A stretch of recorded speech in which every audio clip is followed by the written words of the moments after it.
नमस्कार दोस्तों। आज मैं एक विशेष मुद्दे के साथ में आप लोगों से लाइव में जुड़ना चाहता हूं। मामला ये है कि अभी कुछ दिनों पहले महिला सुपरवाइजर के फॉर्म अप्लाई होना शुरू हुए, तो उसमें क्या था कि डिजिटल लॉकर पे जाके अपने 10वीं 12वीं के जो भी डॉक्यूमेंट्स थे वो अपलोड करने थे फैक्स में, डिजिटल लॉकर के माध्यम से। लेकिन अभी जैसे जितने भी बच्चे हैं वो डिजिटल लॉकर से इनको अपलोड करते हैं, तो उस पर कंप्यूटर पे जाके करते हैं तो वहां लिखा आता है कि अपलोड किया गया पीडीएफ साफ या पढ़ने योग्य नहीं। तीसरा उसमें आता है कि ठीक से स्कैन नहीं किया गया है, अच्छी रोशनी और स्पष्टता में नहीं है, सारा टेक्स्ट साफ दिखाई नहीं दे रहा है, कटा फटा है, कुछ इस टाइप का एक नोटिस आता है। इसको दिखा देना जरा जूम करके नजदीक आ। ये है, ये इसमें दिखता है।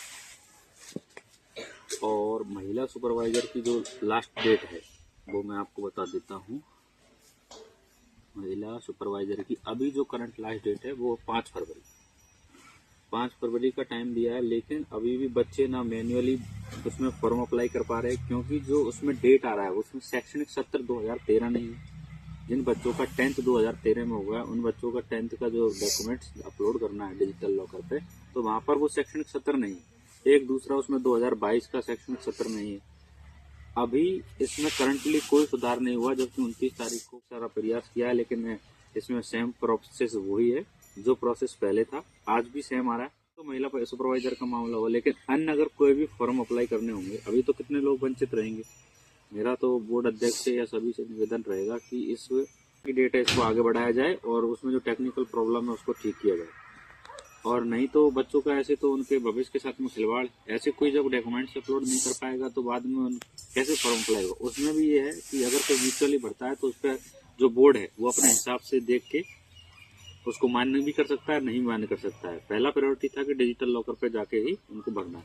अगर किसी को डाउट है तो वो खुद भी चेक कर सकता है, अपनी SSO ID लगाए, उसमें 1 टाइम रजिस्ट्रेशन करे, OTR होगा, OTR होने के बाद ही आपको फॉर्म फिल होगा। OTR में जब आप 10th और 12th की मार्कशीट अपलोड करोगे तो कुछ लोगों का डाटा ही नहीं मिल रहा है। तो 10th का जो डाटा है वो 2013 वालों का, तो उसमें शैक्षणिक सत्र नहीं है, 2014 का है। 14 से 15, 16, 17, 18, 19, 20, 21, 22 का नहीं है, 23, 24, 25 बाकी है। तो ये क्यों है, किस लिए है, क्यों नहीं अपलोड हो रहा है, ये भी आप क्लियर करवाए। अगर कोई टेक्निकल प्रॉब्लम है तो इसको जल्दी से ठीक किया जाए। और जो फॉर्म अप्लाई कर रखा है CET ग्रेजुएशन से, जिन बच्चों का महिला सुपरवाइजर का है फॉर्म अप्लाई करना है, जितनी महिलाओं का, उनको आप वंचित नहीं रख सकते। उनको एक डेट दे, आगे एक्सटेंड कर दे, ये आपके हाथ का काम है। ऐसा नहीं है कि इसको करना बड़ी इश्यू की बात है, इसको आप कर सकते हो। और अभी मैं इसका आपको लाइव प्रूफ भी करके बताऊंगा कि क्या मामला है। देखो, अभी अपन लाइव प्रोसेस देखते हैं कि इसमें आता क्या है, क्योंकि मैंने जब चेक किया था तो इसमें सेम जो प्रॉब्लम बता रहा था वो 29 तारीख को भी यही था, आज की डेट में भी वही सेम प्रॉब्लम है। अभी जो है SSO ID लॉगिन वाले ऑप्शन पे चलते हैं, ठीक है। यहाँ से आने के बाद में अपन SSO को खोलते हैं। ये SSO ये खोल रहा है, थोड़ा सा टाइम ले रहा है, हो सकता है साइट का इशू। इसमें अपन को पहले ये वेरीफाई करना है। इसमें पुष्टि करने के लिए मैं पुष्टि करता हूँ या करती हूँ। दिए गए सभी निर्देश पढ़ लिए हैं, ये सब पढ़ लिए थे। अब इसमें जैसे अपन इसको कैंसिल भी लगता है SSO साइट में कुछ प्रॉब्लम चल रहा है, बार बार लॉग आउट हो रहा है, बार बार बैक जाना पड़ रहा है, फिर वापस आना लग रहा है। फ़ोन पे खोलना पड़ेगा। एक काम करते, फ़ोन में शुरू करके देखते हैं। देखो, इसमें पहले तो आप सबसे पहले क्या करना कि इसमें डिजिटल लॉकर पे जाना, यहीं से पता चल जाएगा आपको। तो डिजिटल लॉकर में जाना। डिजिटल लॉकर में मैंने ऑलरेडी इसमें क्या है कि एक ID खोल रखी है, ठीक है, जिनका फॉर्म अप्लाई करना है।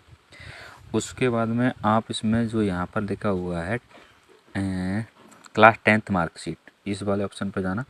यहाँ पर आप जिस भी स्टेट से हो उसका नाम लिख के सर्च कर सकते हो। अभी मैं इसमें लिखता हूँ राजस्थान, तो इसमें सर्च फॉर डॉक्यूमेंट्स पे जाना है। सर्च फॉर डॉक्यूमेंट्स पे जाने के बाद में आपको RJASTHAN लिख देना है, राजस्थान। तो राजस्थान के इसमें 3 ऑप्शन आते हैं, राजस्थान स्टेट ओपन स्कूल, और एक आता है Rajasthan board of secondary education. तो अपन इसमें आते हैं, तो यहाँ चले जाते हैं। यहाँ अपन को जो रोल नंबर है वो रोल नंबर मेंशन कर देना है। लेकिन मैं उस रोल नंबर मेंशन करने से पूर्व भी आपको एक चीज़ बता देता हूँ कि देखो, इसमें 2013 का जो ऑप्शन है वो है ही नहीं। 2013 के बाद 14 है, 15, 16, 17, 18, 19 जो मैं बता रहा था आपको। उसके बाद में यहाँ 21 है, 22 नहीं है, और 23 है, तो जो 13 नहीं है और 22 नहीं है, तो वो बच्चे तो वैसे ही इसमें से एलिजिबल ही नहीं हुए, वो तो वैसे ही बाहर हो गए। जिन बच्चों का बेचारों का इसमें फॉर्म अप्लाई करना था, उनका तो सपने का सपना ही रह गया। उसके बाद में आप यहाँ पर 12th का भी मार्कशीट जब अपलोड करोगे, बैक जाना पूरे पे, और बैक जाने के बाद में इसमें 12th का मार्कशीट, लेकिन 10th ही जो अपलोड नहीं कर पाए, 10th भी उसमें आवश्यक है, तो वो लोग भी उसको फॉर्म नहीं कर पाए, तो फिर फॉर्म अप्लाई ही नहीं होगा।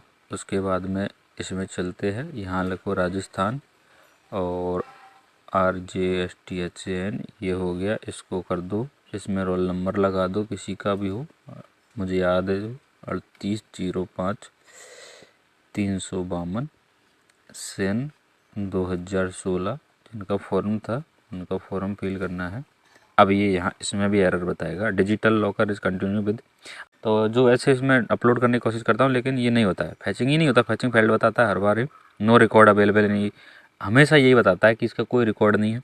दूसरा, आप स्कैन करके भी डालिएगा तो जो मैंने आपको मैसेज पढ़ाया था पहले, वही मैसेज सेम आता है।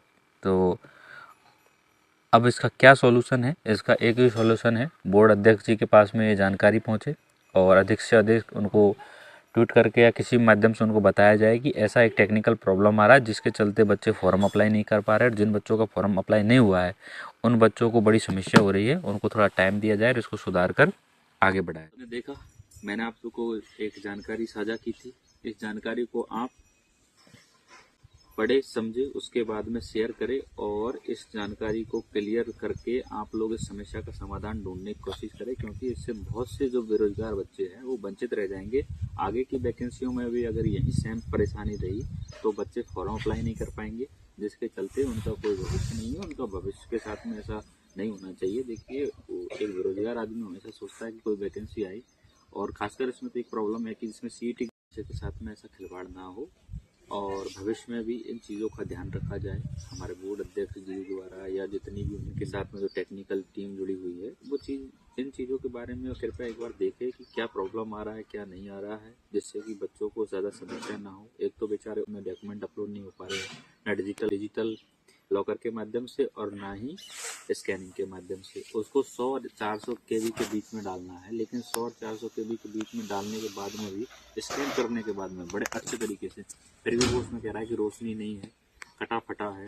तो अब इसका आप ही सॉल्यूशन बताएं और कृपया करके डेट को एक्सटेंड करने की कृपा करें। जो आवेदन डेट है, लास्ट डेट 5 फरवरी है, इसको आगे करें और इस टेक्निकल चीज़ को सुधार कर जो भी परेशानी है इसको ठीक करके बच्चों को एक सुगमतापूर्ण तरीका बताया जाए, जिससे वो अप्लाई कर सके और आगामी भर्ती परीक्षा उसमें बहाली प्रक्रिया में शामिल हो सके। धन्यवाद। अगर